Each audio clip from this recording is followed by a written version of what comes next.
Yo, what's up, Swag Gang? You already know what time it is, man. It's your boy KLR, aka KL Swag, back here with a video, man. Look, man, we might have reacted to 10 backup NFL quarterbacks who had a legendary playoff performance, man.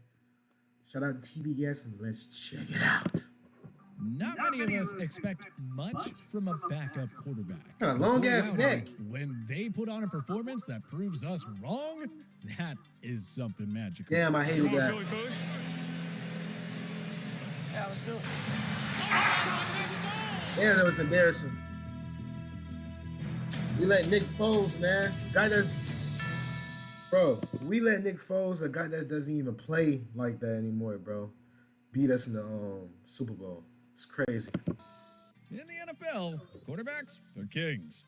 They get paid the most money, they get the most attention from fans and media. True. I mean, the game is officiated completely different for them compared to the rest of the positions. Because they're so integral to the success of a franchise, teams will do just about anything to get a star quarterback. And they are devastated if their starter goes down with an injury. So much so that the second it happens, most fans and teams alike assume that their season is over. But over the years, we have seen a few backup quarterbacks overcome the odds and deliver epic performances in the postseason. So, let's take a look back at 10 of the most legendary outings. A natural place to start here is with one of the more recent and arguably most epic and improbable backup quarterback performances we have ever seen. And that, of course, is the ridiculous run that Nick Foles took the Eagles on back in the 2017 season. Philly had just invested the number 2 overall pick in the 2016 draft in North Dakota State quarterback Carson Wentz. And while his first season in Philadelphia was marred by some typical rookie mistakes, there was growing belief amongst the team, media, and fans alike that Carson was gonna be the guy going forward.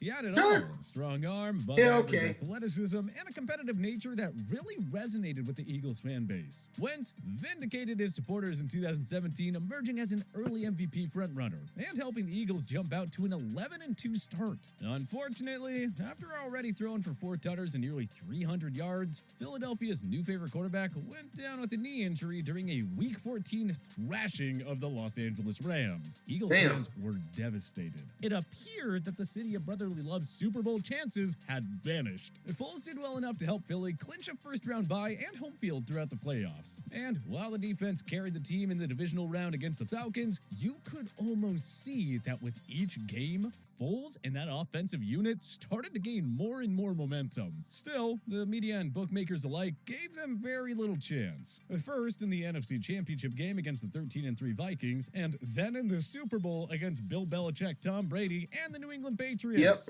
But in both instances, Foles balled out. Against Minnesota, Foles went for 352 yards and 3 touchdowns in a 38-7. Damn, I didn't know that he did that game. He followed that up with an MVP-winning performance in the Super Bowl, throwing for 373 yards and 3 touchdowns, stunning Brady in the Pats. Not only will Foles forever go down in Philly as a hero, but also in NFL lore for putting together one of the most improbable and impressive backup quarterback playoff runs of all time. Interestingly, Foles followed a similar mold to Earl Morrall, as guys who had long NFL careers with impressive peaks and befuddling lows. Morrall's career started way back in 1956, predating the Super Bowl era when he was drafted by San Francisco. But he was never able to cement himself as a full-time starter until 1965, when he played all 14 games for the New York Giants. Not even then, it was short-lived, as he made just 7 starts over the next 2 seasons before landing with the Baltimore Colts in '68, which is when he pulled off the first of 2 epic postseason performances. The Colts starter Johnny Unitas was due to miss the entire season after getting injured, and Morrall thrived in his place, throwing for 2,909 yards and 2 touchdowns, winning NFL MVP honors, and helping Baltimore to a 13-1 record, which is pretty dang impressive for a backup in and of itself. Unfortunately, he ran out of magic against the AFL's Jets in the Super Bowl, struggling mightily by throwing for 3 interceptions and just 71 yards in a disappointing defeat. Nevertheless, a great run from a guy who is largely a career backup. What makes the Earl Morrall story all the more crazy was what took place in 1972. During the regular season, he filled in for Dolphins starter Brian Griese, making 11 starts and winning all. So the 2 things that we do the most outdoors would be hiking. Damn, never heard of that dude before. And we always bring our swimmers. All of them.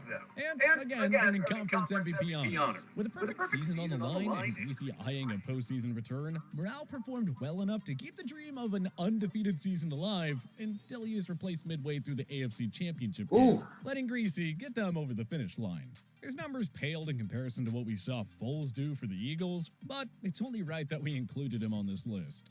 Speaking of QBs who started the season as backups, only to become a key contributor to a legendary team, how about Doug Williams, the former first-round pick by the Tampa Bay Buccaneers out of Grambling State? Williams, like Morale, had an up-and-down career as a starting quarterback, albeit for very different reasons. His time in Tampa started off well. He led the team to the postseason 3 times in his first 5 years for the young franchise. Okay. But, unfortunately, a highly scrutinized contract dispute with the team's owner, Hugh Culverhouse, who was egregiously stingy with Williams, pushed him out of the NFL entirely. And he ended up taking a contract to play for the Oklahoma Outlaws of the USFL. The upstart league was shut down in 1986, and Williams returned to the NFL field, this time as a member of the then Washington Redskins, where he reunited with his former offensive coordinator from Tampa, Joe Gibbs, who was now the head coach in Washington. Williams served as a backup in Washington behind Jay Schroeder and filled in intermittently over his first 2 years. He did, however, get a chance to shine in 1987, coming on in relief of Schroeder to lead the team to victory 3 times and chipping in 2 starts as well. Washington qualified for the postseason, and Gibbs made a gutsy decision to name Williams the starter for the playoffs. And boy, he rewarded his coach handsomely,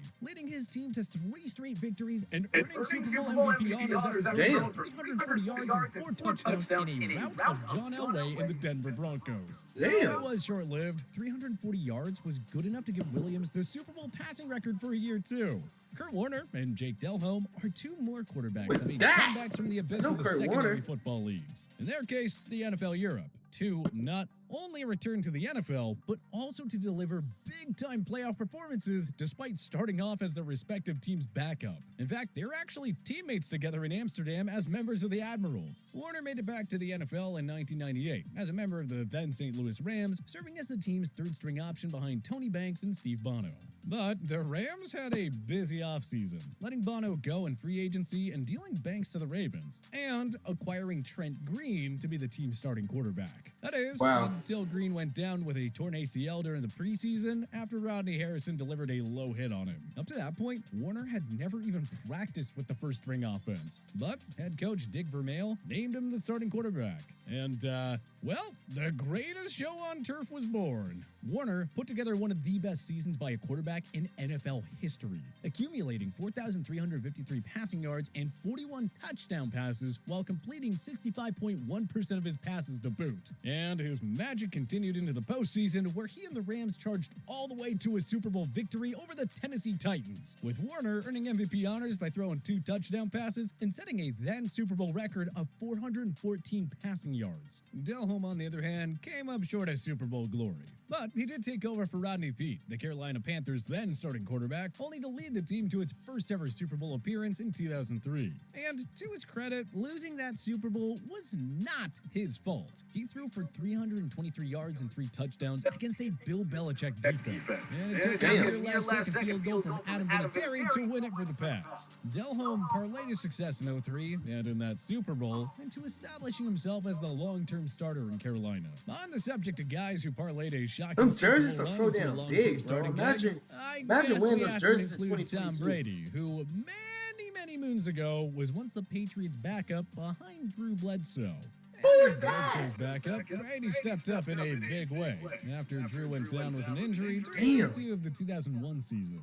He helped to rally the 0-2 Pats to an 11-5 record, and Brady played well enough to earn an invitation to the Pro Bowl. But it was during the postseason that Brady really shined and established himself as the guy in New England. He not only led New England to a victory over the Raiders in the infamous Tuck Rule game, but delivered a gutsy performance in that Super Bowl upset over a heavily favored Rams team. And, as they say, the rest is history. Okay, moving on from Brady to another modern QB who had a pretty epic backup performance. In his case, for the Bro, I did not know that. 49ers, Colin Kaepernick.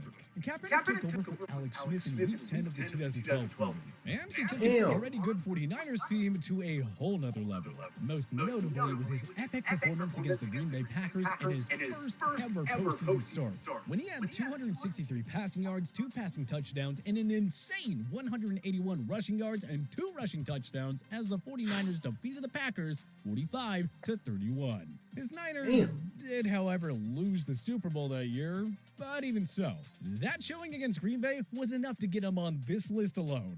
Jeff Hostetler is another guy who delivered for his team in a big way as the backup. In this case, when the Giants starter Phil Simms went down with a foot injury. After helping the team secure a 13-3 record and a first-round bye in the playoffs, Hostetler himself went down in the NFC title game with a knee injury. And this was where the truly legendary part of Hostetler's story begins. He came back into the game, hobbled, and led 2 consecutive scoring drives as the Giants edged out the Niners 15-13. Then in the Super Bowl, they defeated a heavily favored Bills team, in part thanks to Hostetler again gutting out a solid performance on that bad knee. Sticking with the old-timers, this is one name that always gets brought up when talking about backup quarterbacks, Reich, who made a number of epic fill-ins during his 14-year career, most notably during Wild Card Weekend in 1993, when he led the Bills back from a third-quarter 35-3 deficit against the then Houston Oilers, which was insane. And last but not well, actually, he is kind of least, is Taylor Heineke, who I think deserves some shine for arguably giving the Super Bowl winning Bucks their toughest test of the 2021 playoffs. I mean, listen, I don't know how long Heineke is going to last in the NFL, as his performance has been rather inconsistent, but anyone who watched that game knows that he balled out, despite no one giving him the slightest chance of winning.